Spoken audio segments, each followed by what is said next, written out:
رسول اللہ صلی اللہ علیہ وآلہ وسلم مکہ میں شعب بنی ہاشم کے اندر 9 ربیع الاول عام الفیل چوم دوشنبہ کی صبح کے وقت پیدا ہوئے۔ اس وقت نوشیروان کی تخت نشینی کا 40واں سال تھا اور 20 یا 22 اپریل 571 عیسوی کی تاریخ تھی۔ ابن سعد کی روایت ہے کہ رسول اللہ صلی اللہ علیہ وآلہ وسلم کی والدہ نے فرمایا، جب آپ کی ولادت ہوئی تو میرے جسم سے ایک نور نکلا جس سے ملک شام کے محل روشن ہو گئے۔ بعض روایاتوں میں بتایا گیا ہے کہ ولادت کے وقت بعض واقعات نبوت کے پیش خیمہ کے طور پر ظہور پذیر ہوئے۔ ماشاءاللہ، یعنی ایوان کسریٰ کے 14 کنگرے گر گئے، مجوس کا آتش کدہ ٹھنڈا ہو گیا، بحیرہ ساوا خشک ہو گیا اور اس کے گرجے منہدم ہو گئے، جبکہ بہت ساری دوسری کتب میں ان روایات سے اختلاف کیا جاتا ہے۔ نبی اکرم صلی اللہ علیہ وآلہ وسلم کی ولادت باسعادت کے بعد عرب کے دستور کے مطابق آپ کے لیے داعیہ کی تلاش کی گئی اور حضرت حلیمہ بنت ابی ذئب کی قسمت کا ستارہ چمکا۔ یہ قبیلہ بنی سعد بن بکر کی ایک خاتون تھیں۔ رضاعت کے دوران حضرت حلیمہ رضی اللہ تعالیٰ عنہ نے نبی کریم صلی اللہ علیہ وآلہ وسلم کی برکت کے ایسے مناظر دیکھے کہ حیران ہو کر رہ گئیں۔ انہی کی زبانی سنی۔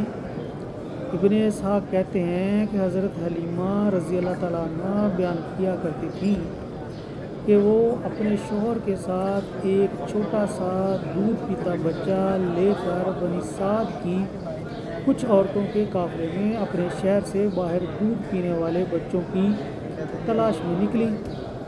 یہ قحط سالی کے دن تھے اور قحط نے کچھ باقی نہ چھوڑا تھا۔ میں اپنی ایک سفید گدھی پر سوار تھی اور ہمارے پاس ایک اونٹنی بھی تھی، لیکن باخدا اس سے ایک قطرہ دودھ نہ نکلتا۔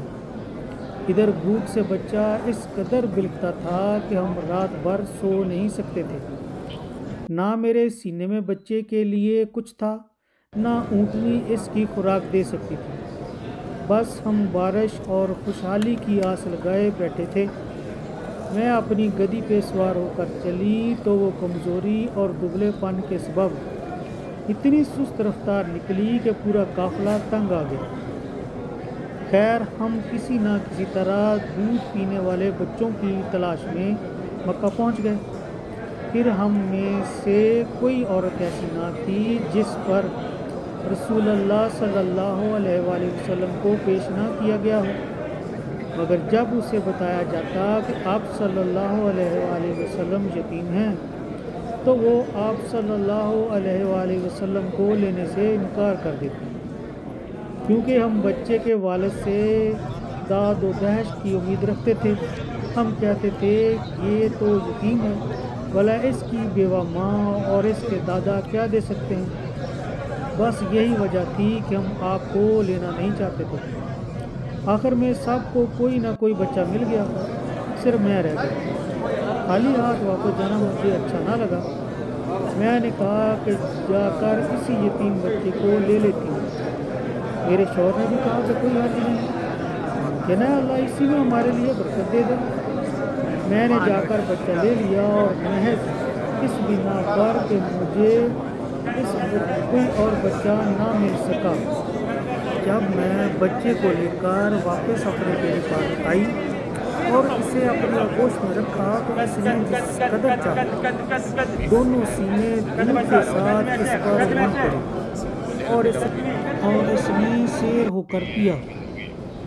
اس کے ساتھ اس کے بھائی نے بھی شکم سیر ہو کر پیا، پھر دونوں سو گئے۔ حالانکہ اس سے پہلے ہم اپنے بچے کے ساتھ سو نہیں سکتے تھے۔ ادھر میرے شوہر اونٹنی دھونے گئے تو دیکھا کہ اس کا تھن دودھ سے لبریز ہے، اس نے اتنا دودھ دیا کہ ہم دونوں نے نہایت آسودہ ہو کر پیا اور بڑے آرام سے رات گزاری۔ ان کا بیان ہے کہ صبح ہوئی تو میرے شوہر نے کہا، حلیمہ، خدا کی قسم تم نے ایک بابرکت روح حاصل کی ہے۔ میں نے کہا مجھے بھی یہی توقع ہے۔ سبحان اللہ۔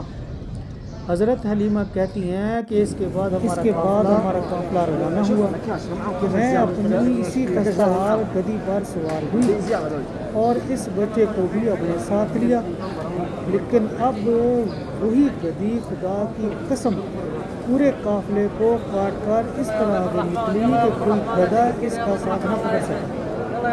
میرے ساتھ والے حیران ہو کر کہتی تھی کہ کیا اسی گدی پر سوار ہو کر تم آئی تھی؟ میں اس بات میں جواب دیتی تو کہتی کہ اس کا یقیناً کوئی خاص معاملہ ہے۔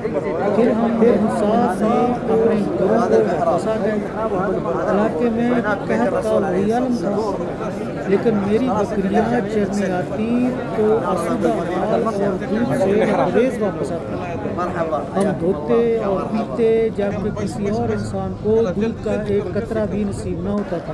اسی طرح ہم اللہ کی طرف سے مسلسل اضافے اور خیر کا مشاہدہ کرتے، یہاں تک کہ اس بچے کے 2 سال پورے ہو گئے اور میں نے دودھ چھڑوا دیا۔ اب بچے کو ماں کے پاس واپس جانا تھا، لیکن ہماری خواہش تھی کہ یہ ہمارے پاس ہی رہے، اسی لیے ہم نے اس کی والدہ سے گفتگو کی کہ کیوں نہ آپ اپنے بچے کو میرے پاس ہی رہنے دیں کہ ذرا مضبوط ہو جائے، کیونکہ مجھے اس کے متعلق مکہ کی وبا کا خطرہ ہے۔ غرض ہمارے مسلسل اصرار پر انہوں نے بچہ ہمیں واپس دے دیا۔